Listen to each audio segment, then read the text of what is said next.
Giuliani with America's Mayor Live. We're very alive today because we got a lot of stuff to talk about that's really, I think we're at a turning point actually in the Biden administration in the sense that it has really now fallen apart completely. And it's obvious in to the whole world. So Saturday night, Sunday morning, the predictable, the obvious, the anticipated attack on American troops that would lead to fatalities took place.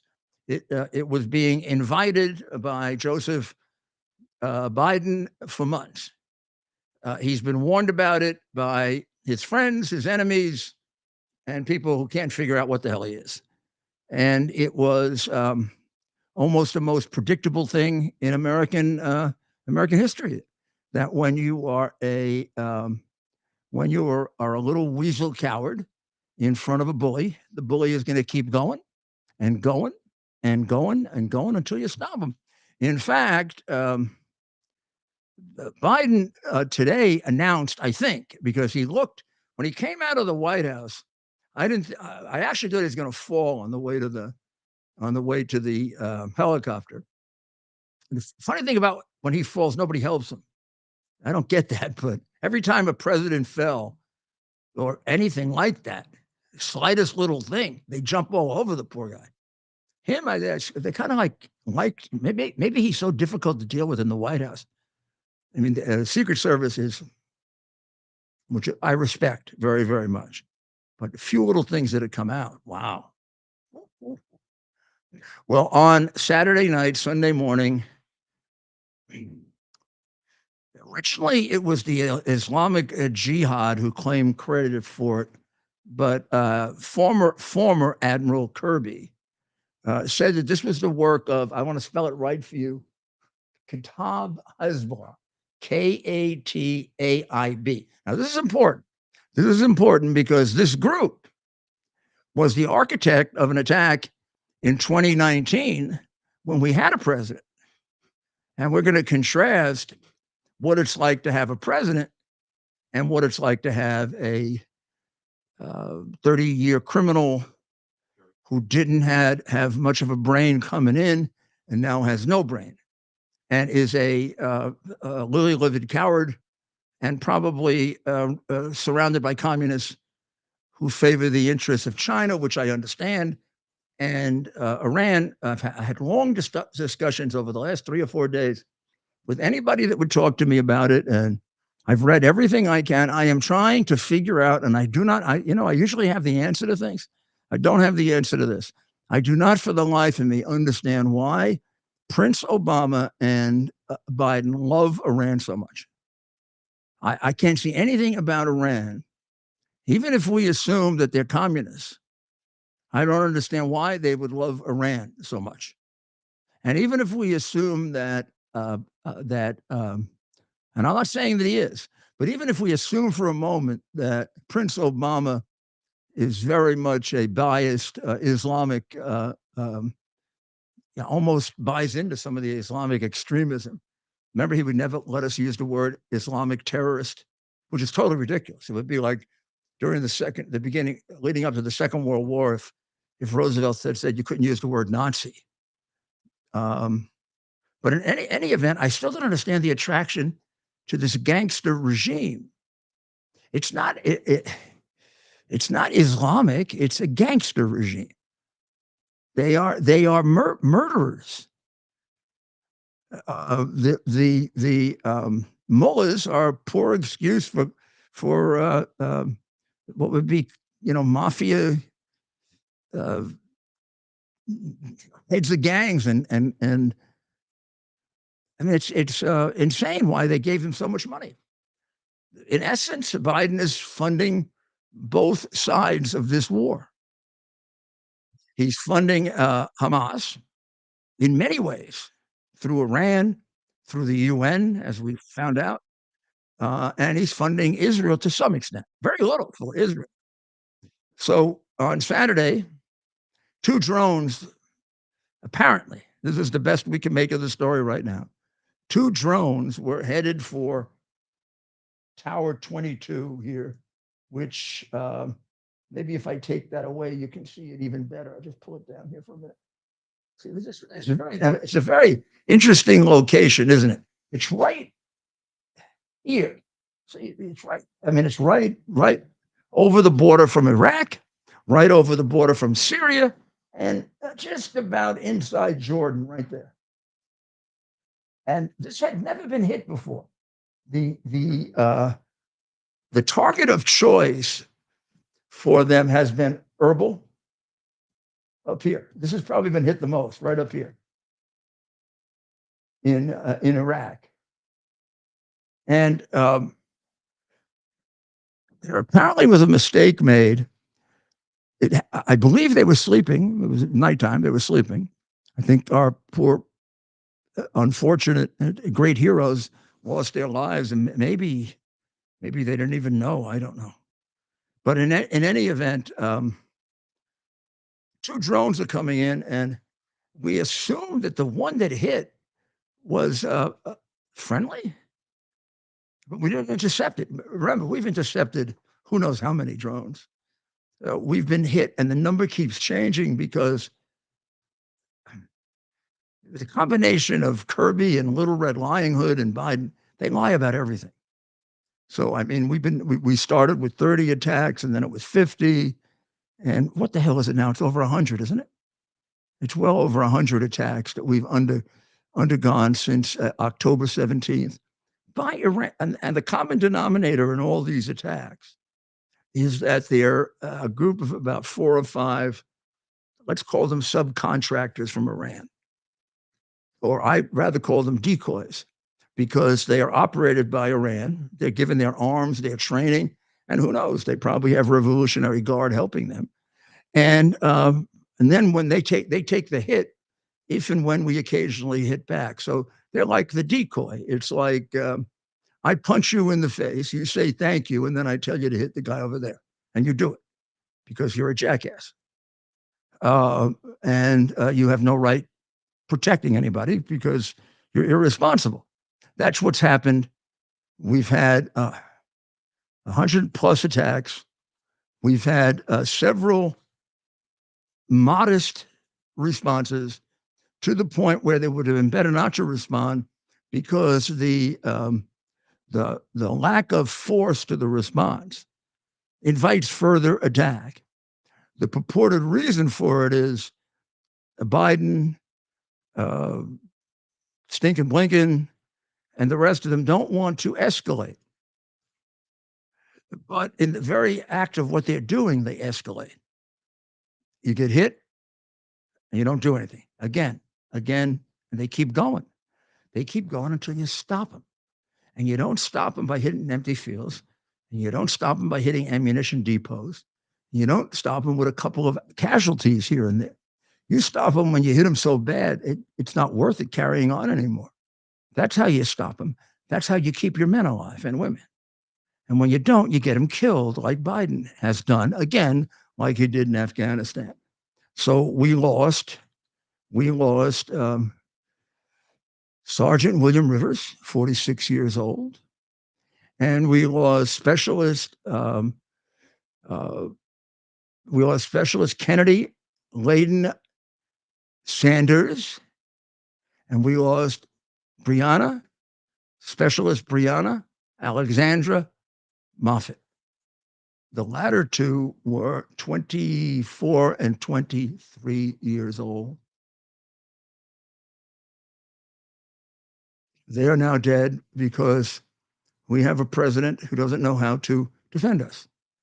And now he's pondering what he's going to do. So let's look at the options. Okay. Option one is to do nothing, which would not be completely unusual for him, right? Option number 2 would be to hit back the proxies of Iran and take them out so they can do less damage. I think that would be an invitation to further attack because it would do nothing to hurt Iran, and Iran would just find somebody else to do it, no matter how many of them we take out. But that would have to be a multiple strike. We would have to hit Yemen because some of them are coming out of Yemen, and we would have to hit various places in Iraq and in Syria. And honestly, if we want to hit the proxies, we're going to have to go inside Iran because some of them operate inside Iran, even though they're not Iranian. They're being operated by Iranians. It makes no sense to do a pinprick attack on a few of them. All that does is embolden the rest of them. This is what we've been doing, stupid. And this is why you're getting people killed. If you're going to choose the option of going after the proxies, then go after massive number. So you really debilitate them. So they have a hard time attacking for the next 4 or 5 months. And they don't have much left, which means you're going to have casualties. I'm sorry. It's a question of, do you want our people to die, or are you going to kill them? What is it, Biden? Which, I know if it's China, China wins. 31 million reasons why. But this is in China. I don't think they've given you money. What the hell's stopping you? That's one option that's listed in the various articles that have been written.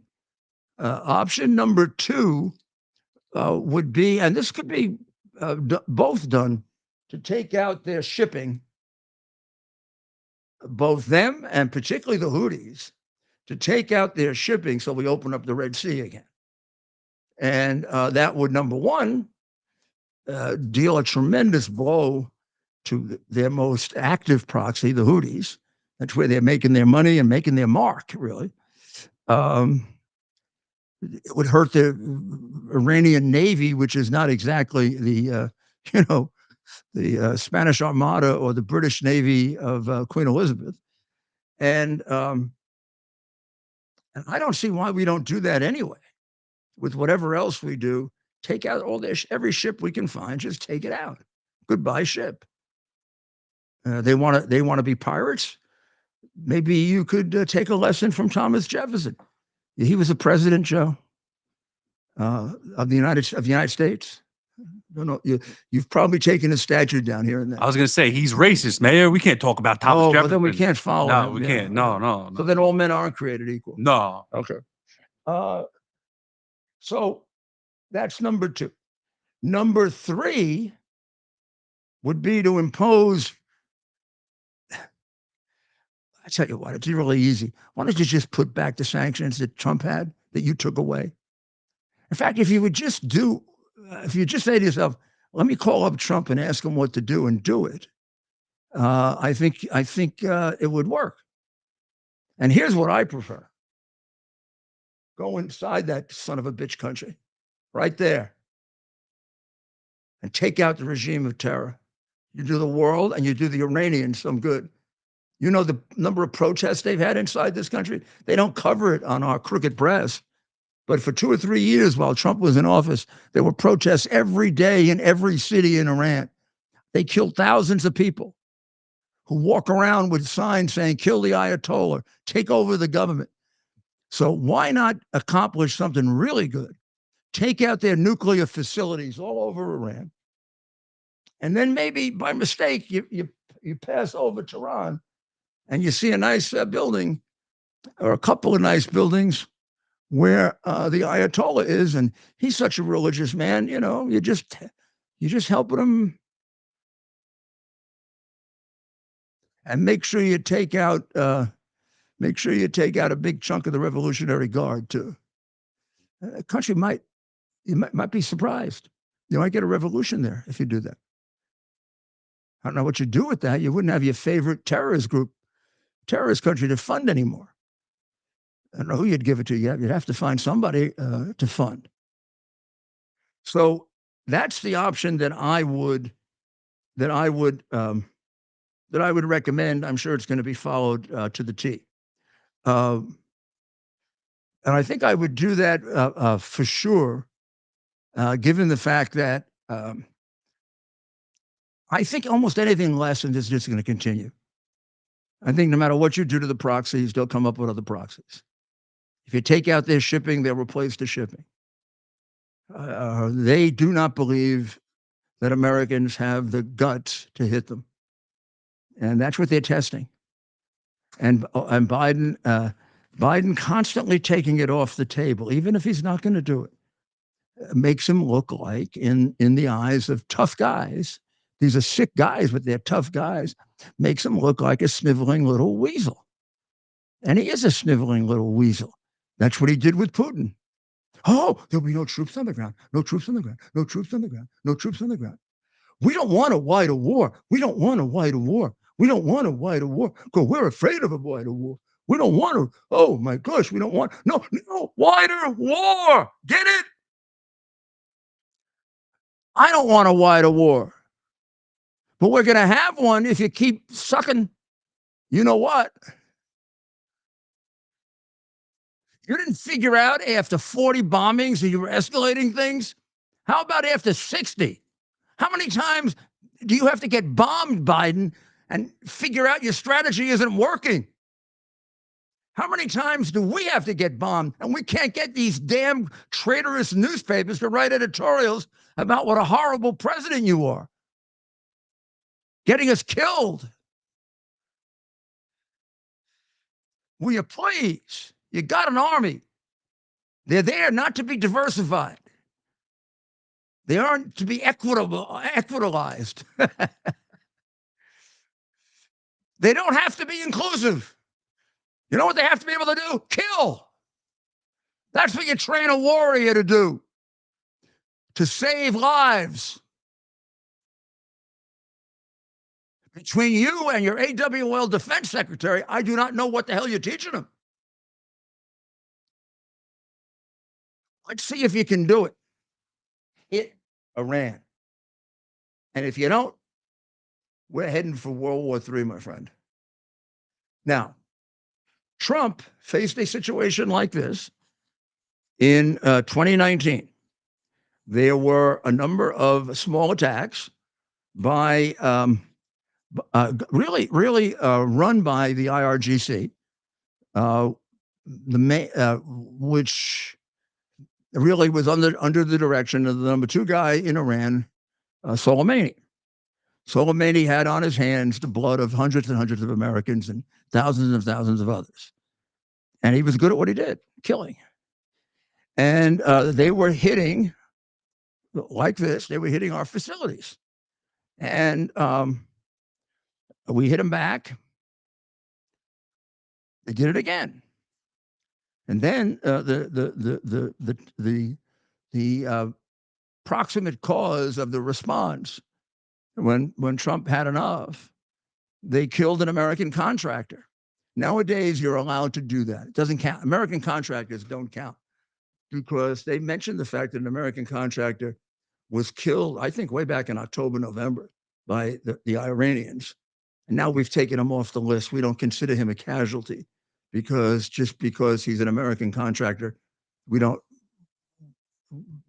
doesn't matter. I mean, it's okay. We give him that. But not with a real president like Trump. They killed an American contractor. They wounded a large number of our soldiers, and within a few days, he didn't sit around pondering. He didn't sit around thinking. He didn't ask the advice of the crooked Iraqi government for which he was criticized. But the reason he was president and they're not is because he's smarter than they are. And he understands if he had asked Iraq, they probably would have leaked it. Did you ever think of that? You jackasses that criticized him. Did you ever think that if you leaked it to Iraq, they'd have leaked it to Soleimani and he'd be off and back to Iran?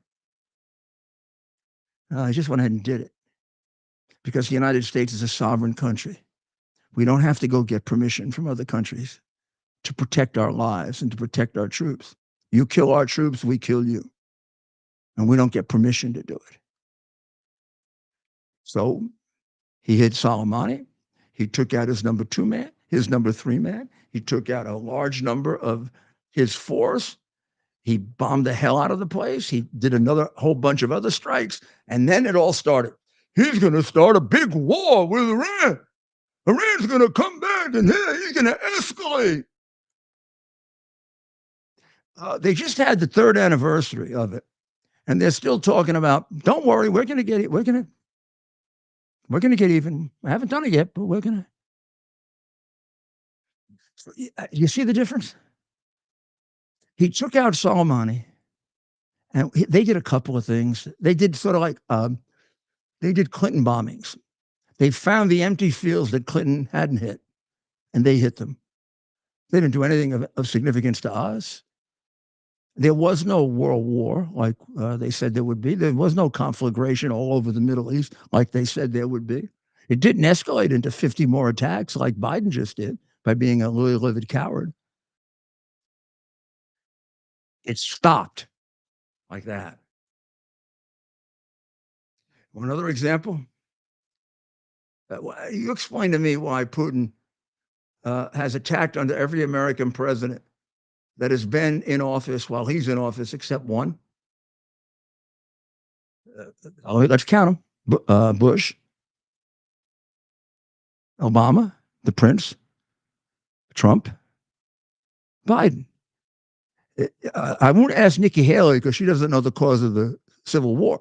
But who knows which president Putin didn't attack because he was afraid that he'd be attacked back. Which one of those 4? Anybody want to guess?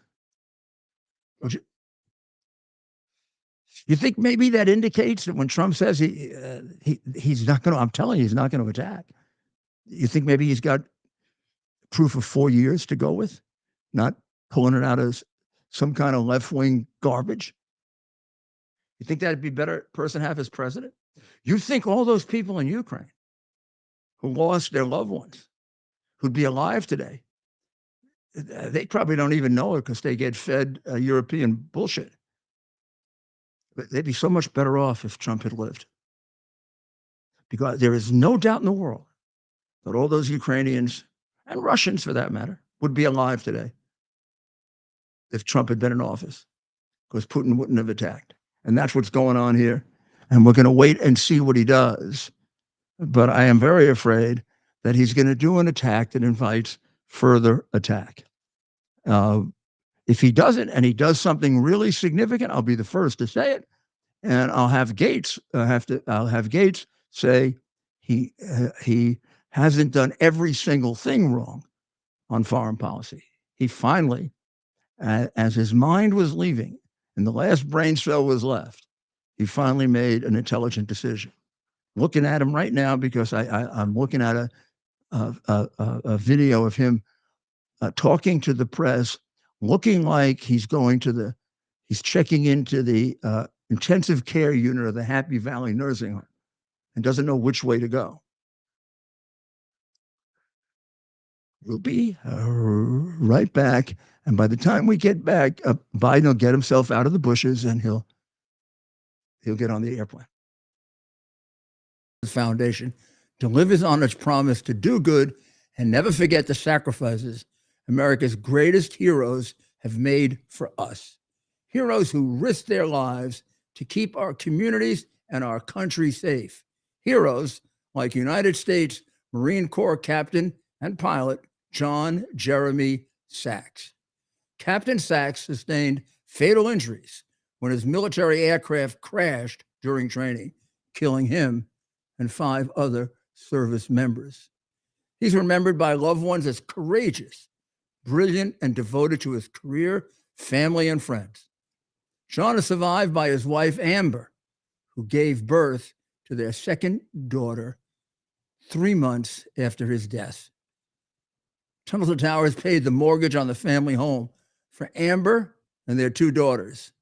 The foundation has helped over 1,000 military and first responder families navigate the worst of times by removing the burden of a mortgage payment. Our nation's heroes and their families need your help now more than ever. Donate $11 a month to Tunnel to Towers at t2t.org. T2t.org. That's T, the number 2t.org. T2t.org. Please donate now. This is Rudy Giuliani back with America's Mayor Live. Now you're wondering, what am I doing with my slippers up here? What does it look like I'm doing with them? I'm showing them to you. And I'm going to do the hard sell now. Will you please buy some stuff from a great American who, for reasons I cannot figure out, and I don't want to ask him. He's a good friend of mine, but I don't like asking stuff like this. I don't want to ask him why Fox kicked him off. I mean, I don't even know why they kicked me off. They even don't put me on September 11th. I was on September 11th for about 14 years in a row, 15 years. And then one day I got invited by one of their people, who's a good friend of mine, and he was called and told he couldn't have me on. So he's been thrown off now, and he's been thrown out of all of the left wing Chinese loving stores that sold his stuff. So he counts on you patriots, because a lot of that money gets recycled into helping our causes. These are the slippers. Now they have many, many other slippers. I have 4 pair. I'll bring the others out next time. But these are my favorites. That's why I have them here. And these really aren't just slippers. I have slippers. You could really wear these out as well. You could, look, even in the winter, look at the lining. So go to mypillows.com, promo code Rudy. Slippers, absolutely. You can get sheets, you can get pillowcases, you can get blankets, all high quality, really good stuff. You can get towels. Look at the size of this. All right. Please. Use that promo code Rudy. Do it now. If you don't, I'll hold my breath. MyPillow.com, promo code Rudy. You help Mike Lindell, and most of all, you help the mayor. You do help me too. Absolutely. So now, there's a pattern I want you to notice. Trump takes an organization, he lists them as a terrorist organization. So, as soon as Biden gets a hold of it, he unlists them, and then he's got to put them back on a couple of years later after they kill a bunch of people. Or there's this organization in the UN, which, and look, I wasn't the president, I wasn't the Secretary of State. I've known this organization is a terrorist organization from the time I was mayor, called UNRWA. UNRWA. It's the UN Relief Agency, and they really are built just to funnel money to Palestine. Just so you can make it totally ridiculous, most people who work from the Palestinians, they hate Jews, they hate Americans. 12 of them were caught in the killings of October 7 on tape. Something like the estimate of the investigation is about 10% belong to it. About 50 to 60% are related to members of Hamas. These are the people who give out the billions. Now, this organization was largely suggested by none other than the American murdering, massive thief, Arafat. And they make sure now that Hamas gets everything. You're wondering why the Palestinians aren't all rich with the amount of money we give them. Because UNRWA has made it possible for it all to go to the billionaires who run Hamas.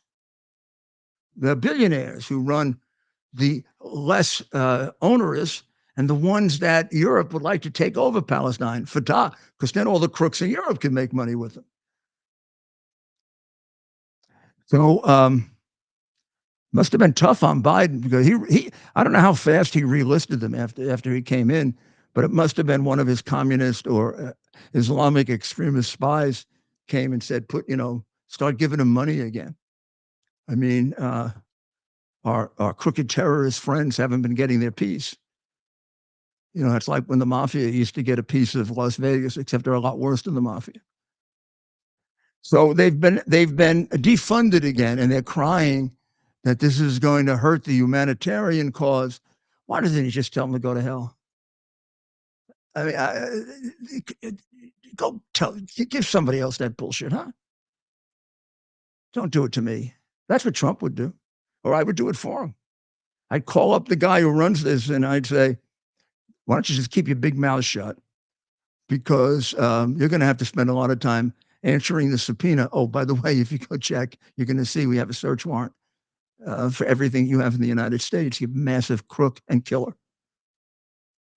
We better not refund them. Are you going to make sure this guy is out of office for the good of this country, in memory of all the soldiers that have been killed that didn't have to be killed, in the memory of all the people in the Ukraine who gave up their lives and didn't have to? Would you make sure this man is gone? So far, Mayor, About 10% of the agency staff are members of Hamas, and about 50% are related to Hamas, and about 80% of the staff is Palestinian. Who, by the way, this group is also they don't just give out money; they give out information. They're responsible for all those wonderful textbooks that teach young Palestinian children that Jews are really animals and they're not really like human beings and they're not entitled to live. And that only thing worse than a Jew is an American. And we give them their money. Here's a great editorial. Want to see it? Yeah. Now, I know, many of you are not going to agree with this, but come on, grant me a little. A lot of people would. No. What's your audience? I recommended this 1997, 98. I said it would be a perfect place for Yankee Stadium. What a place for a ball field. Hitting home runs right out to the East River. One home run would be going toward Queens, the other would be going toward Brooklyn. Left-handed hitters would hit it toward Brooklyn. Man, imagine Judge playing. Wow. Now, I don't think I could have gotten it there, frankly, because my fellow Yankee fans, including my son, didn't want to move from the Bronx. They even got angry at me when I made the original deal, carried through by Bloomberg. So every once in a while, when Andrew comes after me, I try to blame it on Bloomberg. That we don't have the exact spot where, Joe DiMaggio stood or Jackie Robinson slid into home plate and had the disputed call, or the great 1958 Baltimore Colt New York Giant, supposedly the greatest football game ever played, or the football game that made the NFL when it was something other than a league devoted to female singers. There was more time spent trying to figure out when she was cheering than the game. I mean, I get angry enough. I mean, this Super Bowl is going to really be tough. First of all, I cannot stand the halftime show. I can't stand it. It's the most ridiculous damn thing. And even the ones that I'm at, they put the lights out. I mean, you sit there and fall asleep. And then they go around like performing monkeys. I don't understand a word they say. They sing. I think they sing. Or they grunt. They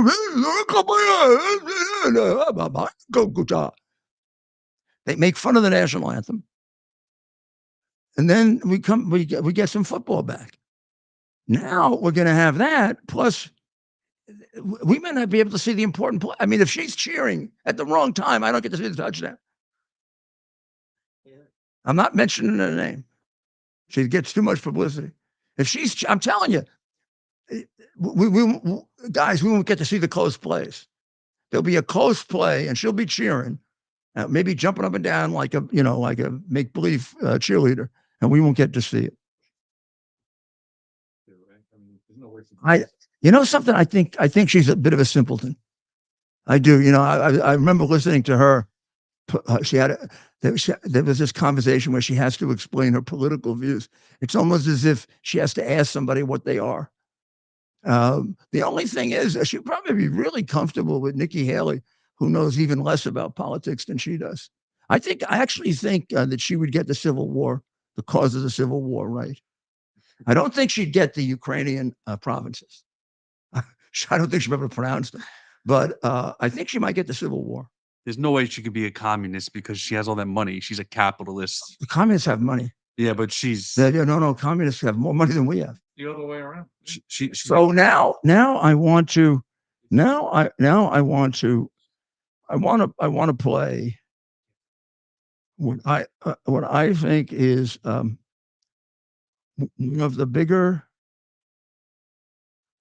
bigger insults. I don't know what else the Biden people can do to insult our soldiers. You can see how the families who lost lives in Afghanistan, how much they hate him, largely because of the way he treated them when they came home. He never called them. He never talked to them. When he did talk to them, he told them a lie that his son died in combat and that he's a Gold Star father. He is not. It is tragic. His son died of cancer in Delaware or in Baltimore. I'm not sure. I feel very sorry that his son died. I don't want anybody to die.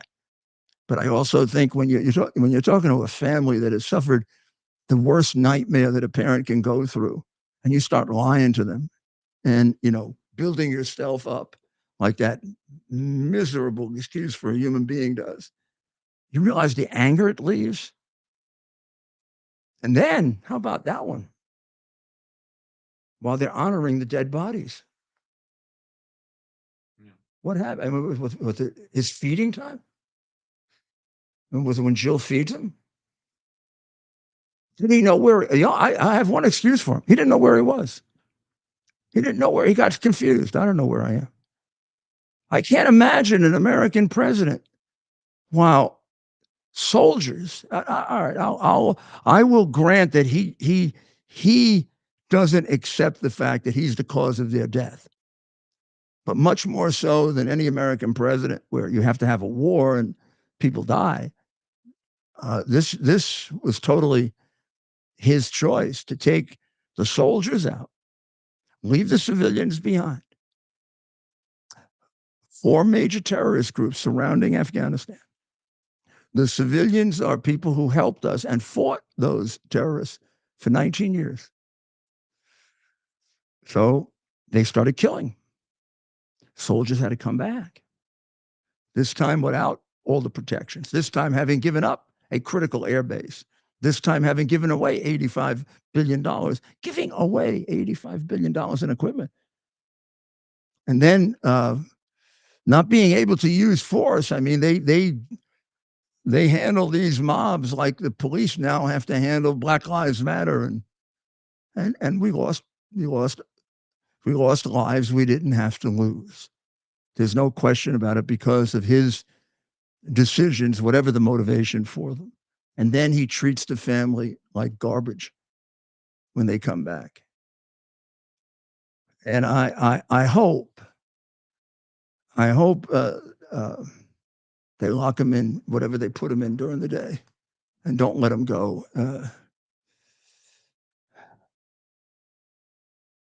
Let's listen to Little Red Lying Hood and her excellent explanation of why these people died. Nothing new to report back from what Admiral John Kirby shared with all of you about an hour or so ago. What I will say, obviously our deepest condolences go out, and our heartfelt condolences go out to the families who lost three brave three folks who are military folks, who are brave, who are always fighting, who are fighting on behalf of this administration, of the American people. Obviously, more importantly, we lost those souls, as the president said yesterday when he was in South Carolina. Our hearts go out to their families. I mean, did you hear that? Wow, of this administration? They were fighting for this administration. What, we have become a communist country. We don't fight for our country anymore. We fight for the regime. I mean, I started calling it the Biden regime about a year and a half ago, and they've proven me right every time.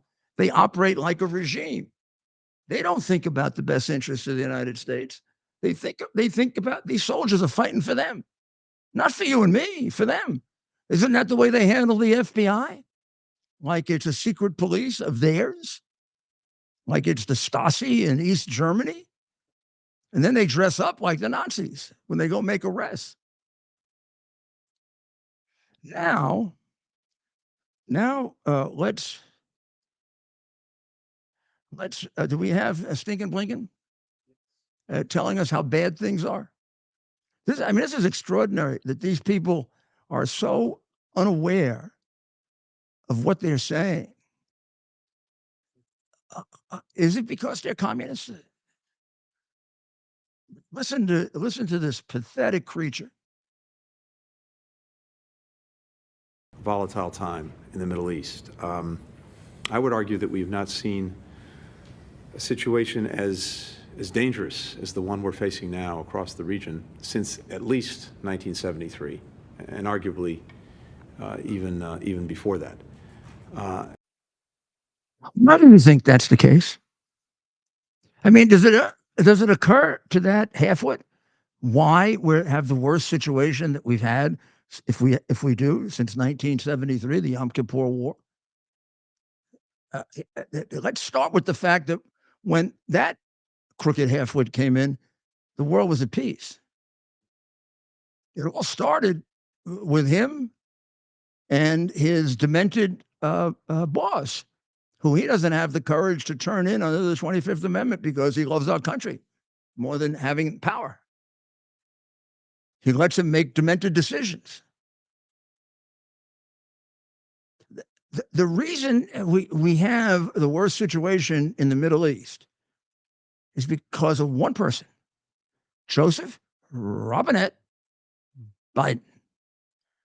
There is an article by a gentleman named Walter Russell Mead, a very, very fine journalist with whom I disagree on one issue and an important one, Donald J. Trump.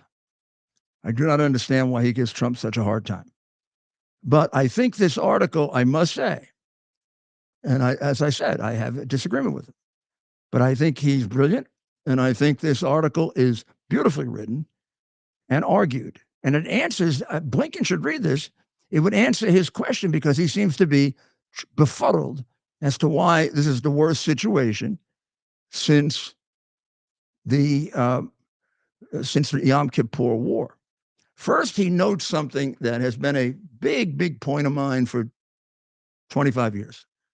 And that is that this all started with Clinton sucking up to Arafat and thinking he was going to get Arafat to agree to peace. So he gave him everything he wanted, which was mostly money.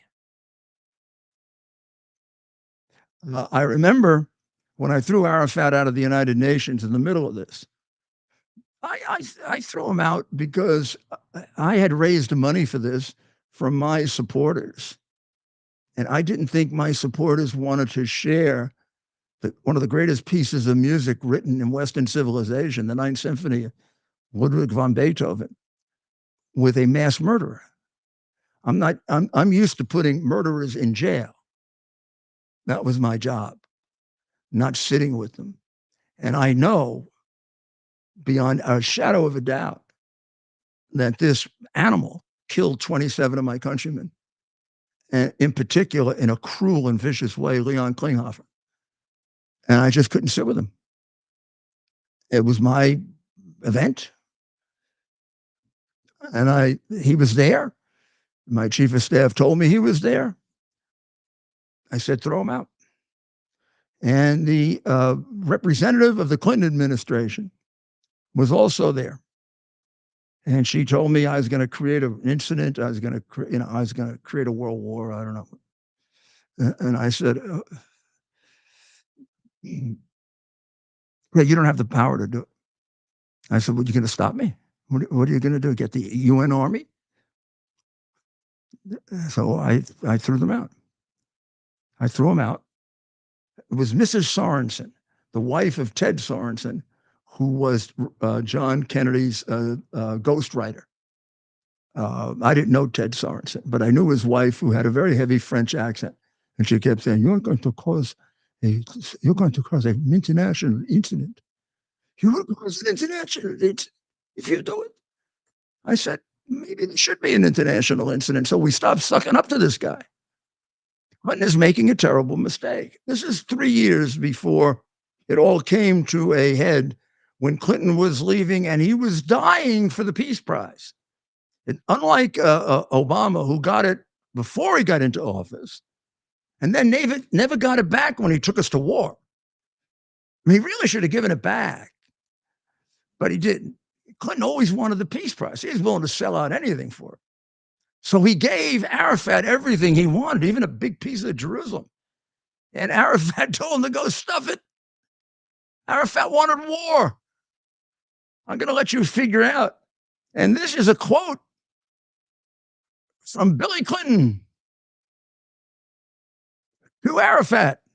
"I am a failure, and you have made me one," Bill Clinton told Yasser Arafat after the Palestinian leader rejected Mr. Clinton's proposed solution to the Israeli-Palestinian conflict. And we've been pursuing that crazy strategy since then, except for Trump.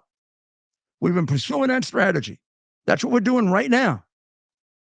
That's what we're doing right now. And now here's the penultimate paragraph in Walter Russell Mead's brilliant column. And this answers Stinkin' Blinken's. He doesn't have to go to Foreign Policy, the very pretentious magazine that hates the United States. And he can just go to this one little paragraph. It'd be better for him because he's not that smart and he doesn't have to read anything long. "The Middle East is on fire today because the Biden administration's core regional strategy to reach some kind of détente with Iran has catastrophically failed. Iran, closer every day to nuclear weapons, is at the point of upending the regional balance of power, even as its Houthi proxies have largely blocked trade through the Red Sea. Meanwhile, the Taliban's humiliation of the U.S. in Afghanistan, strike one. The shock of Hamas's October 7 attack on Israel, strike two. And the success of jihadist movements across much of Africa and now the Red Sea, strike three, have combined to breathe new energy into the global terror networks. Why is it that every time we have a Democratic president, there's new energy in the terror networks? Remember when Obama came in and he said ISIS was the JV? And then we almost had a world war with ISIS. 12 times he had red lines and he wouldn't do anything with it. And he brought Putin into the Middle East, Prince Obama. The past 50 years teach that strategic failure in the Middle East destroys presidencies. As the White House crumbles to respond to Iran's latest attack on American forces, let's hope it recognizes how high the stakes have become. Very little chance of that. But it's nice of you to say it. I just ask God to pray for us and look after us, because certainly no one in Washington is. And then the Wall Street Journal's editorial of the day before, which I'm going to put up on my wall, because I always resist. I told you so, but not when lives are lost. I told you so. You can go back on my broadcast to almost right after these attacks started on October 17th, and I told you this would happen. Well, so did many other people. I was not by any means singular in that regard. The Wall Street Journal did a very good job of explaining that, and so did many other conservative commentators. It was bound to happen eventually, as President Biden was warned repeatedly. And they describe his responses as pinpricks.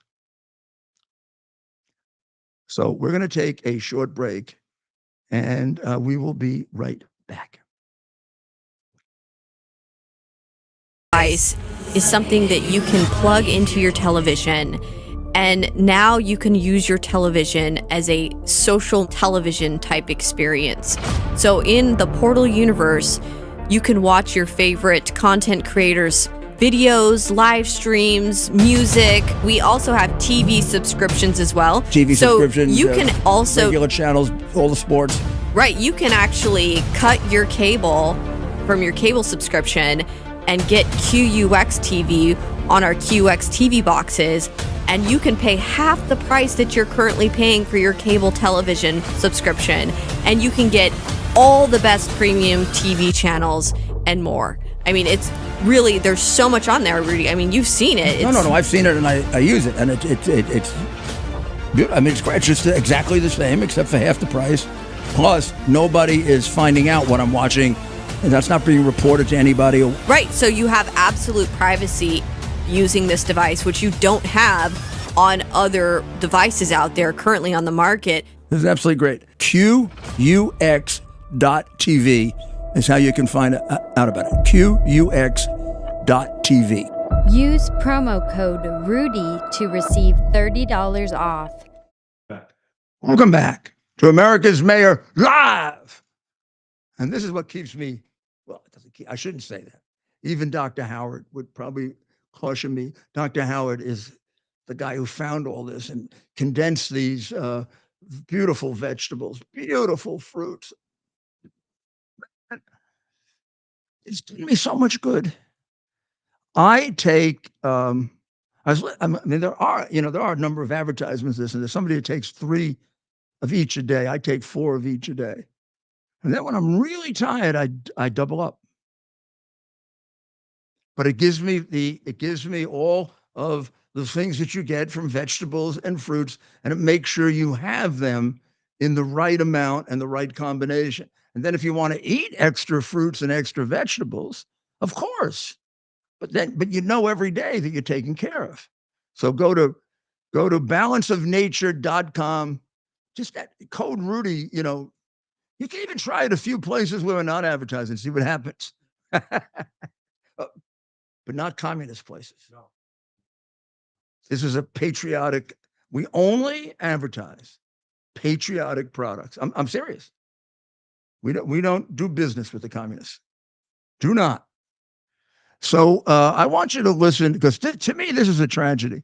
This man was an admiral in the United States Navy. I want you to listen to this, because this is a terrible betrayal of innocent life.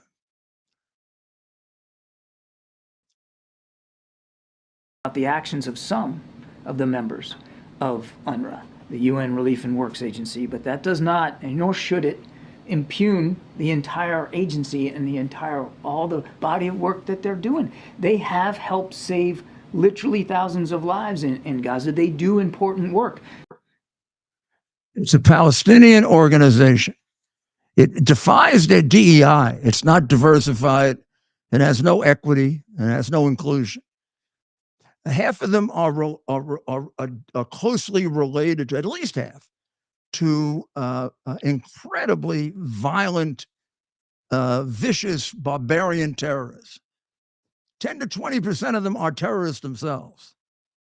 And they have for years been siphoning money to terrorist groups in large amounts, stealing the money that would go to humanitarian causes. And even if Kirby would have just stopped sucking up to Biden for a minute and think about the fact about how much money we've put through them, and how could they possibly have this poverty if that money was getting to the poor people? You might say the same thing about Baltimore or Chicago or we've gone over that and we'll go over it again. Now, let me give you the 5 stories that maybe they're going to keep from you. New York City just passed a law that is going to require police officers to document when they go to the bathroom. I mean, any contact with them, and they better put down race. They have to do a formal report of every contact with them, even if it results in nothing, even if they get no information, even if they're looking for just a lead of some kind. I mean, and to save themselves, they're going to have to put down everything. Mayor Adams, to his credit, vetoed it, and they passed it over his veto, and they went and got extra votes to stick it to him. Because we have a city council that really is. I mean, it could be in China. It probably should move to China. Well, Mayor, that's not the only bill they passed today. They also did away with solitary confinement, which is going to make your life much more dangerous. And I don't understand. I was responsible for the Bureau of Prisons twice in my career, and I don't understand how you run a dangerous prison without having that option. And you're going to get, I mean, once again, I told you so, you miserable communist pigs who are on the city council are going to get people killed. Thank you, Mayor Adams, for fighting the battle. And this one, I don't hold him responsible for, in the sense that he could have fought harder. These people are out of their freaking minds. They're just completely out of their minds, and nothing's going to stop them. I think they truly are communists. No doubt about it. No exaggeration. Forget it. Second, Oregon. Oregon, remember? They're one of the people that has helped to lead this country into everybody should have cannabis. Let's all take marijuana. It's going to be wonderful with marijuana. And now the studies are coming out late that marijuana is a lot more dangerous than we ever realized, that it does damage to the brain, that it does more damage to the brain than alcohol. Sorry, marijuana lovers. That's just the truth. It may actually do certain kinds of damage worse than drugs that you thought of as worse, like cocaine. And it particularly is prone to developing depression and heavy depression. I mean, half the country is depressed, and most of it can be dealt with by, I don't know, tickling them. And but this gives you real depression and suicide. Well, here's why Oregon now is changing the law. So in 2019, before the law went into effect, they had only 280 traffic deaths, cars, accidents. And many of the accidents they now have, a person has been smoking or using cannabis. So you know what it went up to the first year? How about 956 from 280 to 950? You know what it is going to be this year? At the middle of 2033, it was 628. It can be 1,200. 1,200. It went up 600%. So they're passing a law making it a crime again. Oregon is. And this we'll hold Adams responsible for. He's going around saying how much money we're going to make on cannabis. Yeah, we're going to make a lot of money on it, but it's going to cost us a lot of money to put all those crazy people in the hospital when their brains go. Remember when The Godfather said to Sonny, your brain is getting soft because you're with that girl? I think that's what's happening to our whole society. These people's brains are getting soft from the freaking cannabis. The Judge Kaplan, United States. I'm a United States District Judge. God put me here. These robes indicate I'm very important. And I don't have to tell you about my conflicts because I'm going to cover them up, because I want to get back at Trump, because I have derangement syndrome. The guy worked with this woman. It is reported that he was her mentor. I don't care if he was a mentor or not. I've gone through this many, many times in trials, that the judge says, I would like, the opposing counsel to know that I was in the same law firm as that lawyer that was 10 years ago. I believe that I can be fair and impartial, but do you have an objection to that? And sometimes people do. I was a law clerk to a wonderful federal judge, and I was a very active trial lawyer as a young man. I was very active assistant U.S. attorney, tried cases every day, just about. First time I appeared before him, first of many, he looks at the defense lawyer and he says, Mr. Giuliani was my clerk. The defense lawyer says, I remember, I tried cases when he was your clerk. Do you want me to recuse myself? He said, no, Judge, I know you're going to give him a harder time than me. And he did. But he always asked. And then there were times in which people did, not with him, but in other cases where judges had to recuse themselves. He doesn't have a right to keep that information to himself. It indicates that Judge Kaplan is a sneak. He's a lot of other things too. It's very sad because I thought he had a good reputation. Then we have Ilhan Omar, who she's Somalia first. Do we have time to play her treason? waxay ka qabanaysaa wixii annaga aan dhahno dowladda Mareykanka qabo waa kalsoonidaas inaan isku qabno annaga Soomaali haddii aan nahay wadankan annaga ku nool wadankan wadankii aan annaga tax ka dhiibno waaye waa wadankii gabar idinka dhalatayne ee Congress ka fadhiso intii aniga aan Congress joogo wadanka Soomaaliya biyaheeda dad kaleeta iyo badeeda dad kale ma qaadanayaan wadanka Mareykankana kuma taageerayo dad kaleeta in annaga ayna dhacaan marka taas ka seexda reer Minnesota gabadhii Congress u dirsateen way idinka war haysaa sidaad idinka u dareemaysiin dantaas ay u dareemeen madaxweyne Xasan Sheekhna waabteeda waxay ahayd Should she be thrown out? Boom. I mean, I'll tell you what Santos did, which is a matter of integrity and lying, and it's not treasonous. This is close to treasonous. She takes an oath to put the United States first. I'm sorry. She just violated that oath. And it's true. When you listen to what she says, I mean, she's already said things that mean she should be thrown out of the Congress.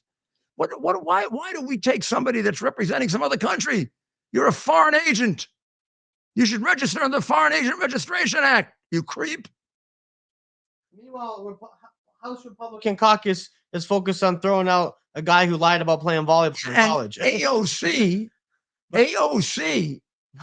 it wants all the money given back to the Hamas organization, UNRWA, so that Hamas can get its money. Maybe she gets a piece of it. I don't know. Well, no, I got no proof of that. I should keep my mouth shut.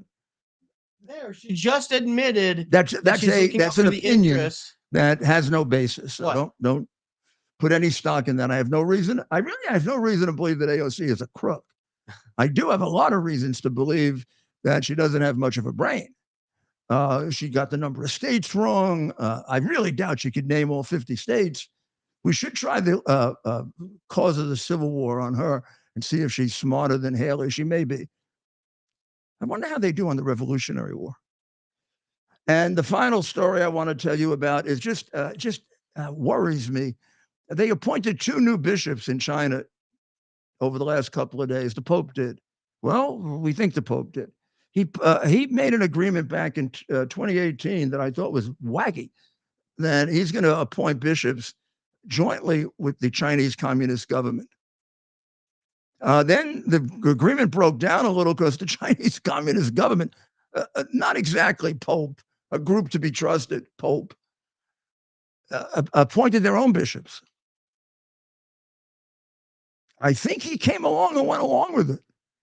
Now, these 2, he says he appointed, although they were announced in the official Communist Party register as appointees of the government. So these 2 bishops of the Roman Catholic Church are jointly appointed by the Vicar of Christ and the atheistic, homicidal, Red Chinese government. There's got to be something wrong with this Pope. I'm sorry. I know that. And by the way, I'm allowed to say that he is supreme in matters of faith and morals when he speaks ex cathedra. Someday I'll explain that to everybody. Means from the chair. He's not speaking from the chair.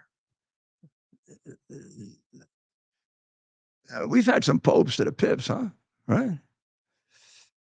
Pips. You guys remember we had two popes, right? You were all alive like me when that happened during the Dark Ages, but I mean, why would you, even if you weren't a pope, why would you share your appointing authority with the red Chinese government to save the church?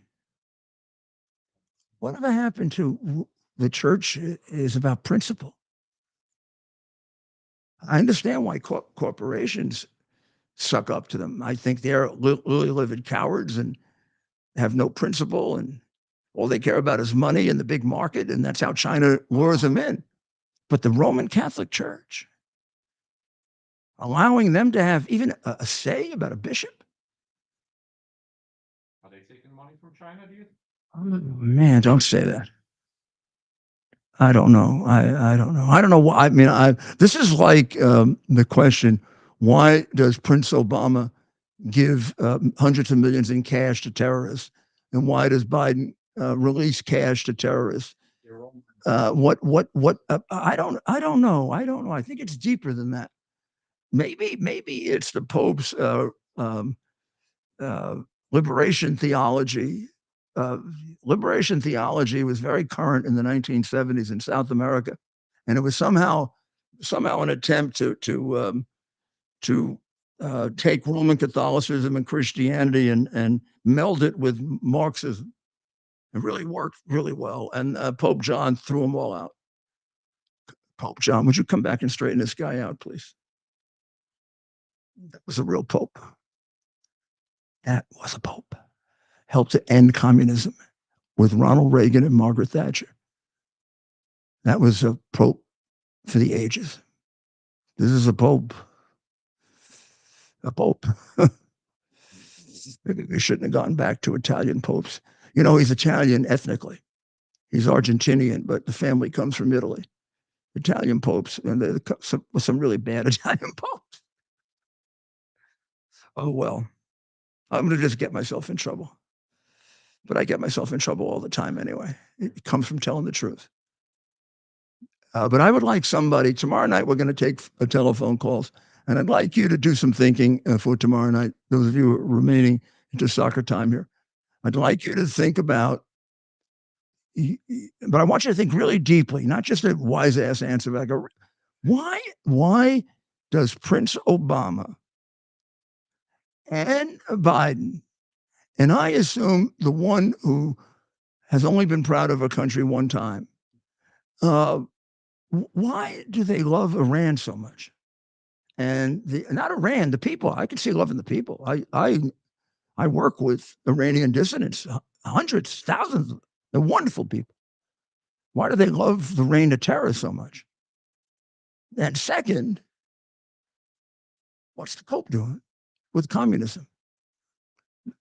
If you believe in the religion and you believe in Our Lady of Fatima, the Blessed Virgin Mary came down in Portugal.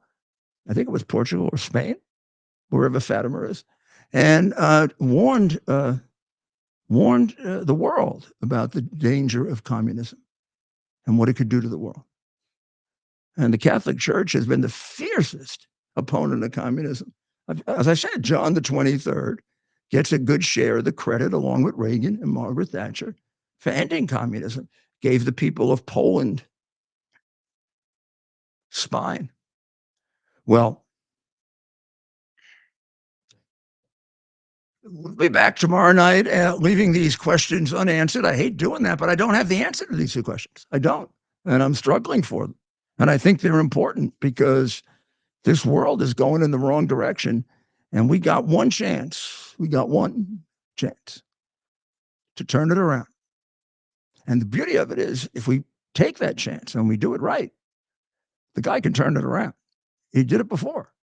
We're not, this was my objection to all the other Republican candidates, some of whom were terrific, some of whom were Nikki Haley. Really good ones who I would vote for if there weren't a Trump. We don't know for sure. You don't know if a man or a woman's going to be a good or great president until they do it. They can look great, they can be terrible. Sometimes they can look awful and they're wonderful. We know how he's going to perform. There's never been a better time for the following Ronald Reagan question. Are you better off now than you were 4 years ago? Because when Reagan asked that question, you were still buying a hope because Reagan hadn't been in office. But this is asking the question, when you can present 4 years ago, you can present the lowest number of people coming in illegally in 40 years under Trump. One big spike. And then all the way down is last year to 420,000. This year, 3.2 million. Fentanyl deaths up about 300%. The world at peace. Okay. We'll be back tomorrow night. God bless the souls of our wonderful soldiers, both the three that just lost their lives and the others who have lost their lives because of the, let's call it, gross negligence of this demented man in the White House.